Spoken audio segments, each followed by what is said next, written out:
தந்தை, மகன், தூய ஆவியாரின் பெயராலே ஆமென். முதல் வாசகம். இறைவன் தம் மக்களை தேற்றுகிறார். இறைவாக்கினர் எசாயா நூலிலிருந்து வாசகம். அதிகாரம் 40.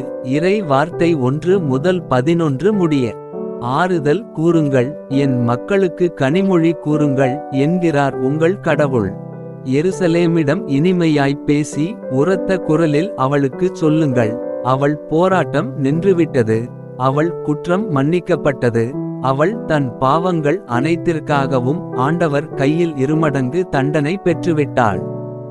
குரலொலி ஒன்று முழங்குகின்றது, பாலைநிலத்தில் ஆண்டவருக்காக வழியை ஆயத்தமாக்குங்கள், பாழ்நிலத்தில் நம் கடவுளுக்காக நெடுஞ்சாலை ஒன்றைச் சீராக்குங்கள். பள்ளத்தாக்கு எல்லாம் நிரப்பப்படும், மலை குன்று யாவும் தாழ்த்தப்படும், கோணலானது நேராக்கப்படும், கரடு முரடானவை சமதளமாக்கப்படும். ஆண்டவரின் மாட்சி வெளிப்படுத்தப்படும், மானிடர் அனைவரும் ஒருங்கே இதை காண்பர், ஆண்டவர் தாமே இதை மொழிந்தார். உரக்க கூறு என்றது ஒரு குரல், எதை நான் உரக்க கூற வேண்டும் என்றேன். மானிடர் அனைவரும் புல்லே ஆவர், அவர்களின் மேன்மை வயல்வெளி பூவே. ஆண்டவரின் ஆவி இறங்கி வரவே புல் உலர்ந்து போம், பூ வதங்கி விழும், உண்மையில் மானிடர் புல்லே ஆவர். புல் உலர்ந்து போம், பூ வதங்கி விழும், நம் ஆண்டவரின் வார்த்தையோ என்றென்றும் நிலைத்திருக்கும். சீயோனே, நற்செய்தி தருபவளே, உயர்மலை மேல் நின்றுகொள். எருசலேமே, நற்செய்தி உரைப்பவளே, உன் குரலை எழுப்பு, அஞ்சாதே. இதோ உன் கடவுள் என்று யூதா நகர்களிடம் முழங்கு.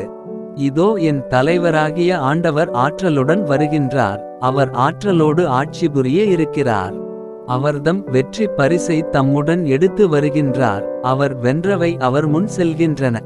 ஆயனை போல் தம் மந்தையை அவர் மேய்ப்பார், ஆட்டுக்குட்டிகளை தம் கையால் ஒன்று சேர்ப்பார், அவற்றை தம் தோளில் தூக்கிச் சுமப்பார், சினையாடுகளை கவனத்துடன் நடத்திச் செல்வார்.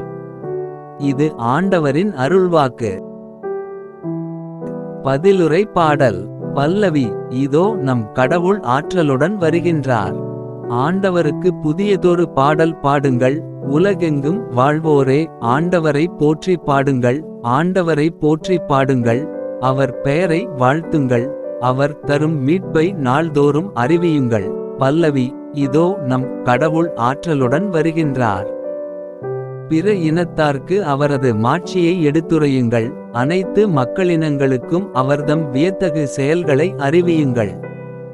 வேற்றினத்தாரிடையே கூறுங்கள், ஆண்டவரே ஆட்சி செய்கின்றார், பூவுலகு உறுதியாக நிலைநிறுத்தப்பட்டுள்ளது, அது அசைவுறாது, அவர் மக்களினங்களை நீதி வழுவாது தீர்ப்பிடுவார். பல்லவி.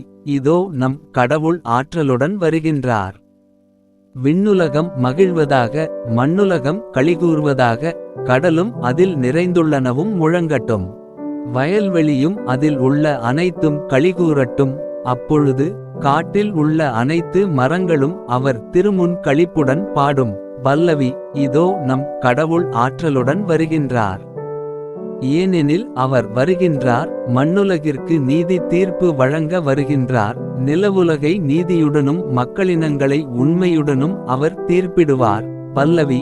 இதோ நம் கடவுள் ஆற்றலுடன் வருகின்றார். நற்செய்திக்கு முன் வாழ்த்தொலி.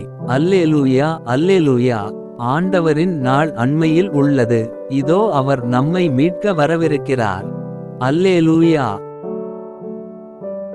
நற்செய்தி வாசகம். சிறியோருள் ஒருவர் கூட நெறிதவறி போகக்கூடாது என்பதே உங்கள் விண்ணக தந்தையின் திருவுளம். மத்தேயு எழுதிய தூய நற்செய்தியிலிருந்து வாசகம். அதிகாரம் 18. இறை வார்த்தை 12 முதல் 14 முடிய. அக்காலத்தில் இயேசு தம் சீடரை நோக்கிக் கூறியது, இந்த நிகழ்ச்சியைப் பற்றி நீங்கள் என்ன நினைக்கிறீர்கள்? ஒருவரிடம் இருக்கும் 100 ஆடுகளுள் ஒன்று வழி தவறி அலைந்தால், அவர் 99 ஆடுகளையும் மலைப்பகுதியில் விட்டுவிட்டு வழிதவறி அலையும் ஆட்டை தேடிச் செல்வார் அல்லவா? அவர் அதை கண்டுபிடித்தால் வழிதவறி அலையாத 99 ஆடுகளையும் பற்றி மகிழ்ச்சியடைவதை விட வழி தவறிய அந்த ஓர் ஆட்டை பற்றியே மிகவும் மகிழ்ச்சியடைவார் என உறுதியாக உங்களுக்குச் சொல்லுகிறேன்.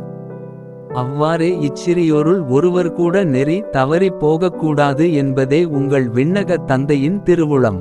இது ஆண்டவரின் அருள்வாக்கு. உங்களுடைய பிரார்த்தனைகளையும் வேண்டுதல்களையும் நாளைய திருப்பலியில் ஒப்பு கொடுக்க விரும்புவோர் கீழ்காணும் மெயில் ஐடிக்கு உங்கள் வேண்டுதல்களை அனுப்பவும். அல்லது வீடியோவின் கீழ் கமெண்ட் செய்யவும். பிதா சுதன் பரிசுத்த ஆவியின் பெயராலே ஆமென். தின பிரார்த்தனைகளுக்காக லைக், சப்ஸ்கிரைப் மற்றும் பெல் ஐகானை கிளிக் செய்யவும்.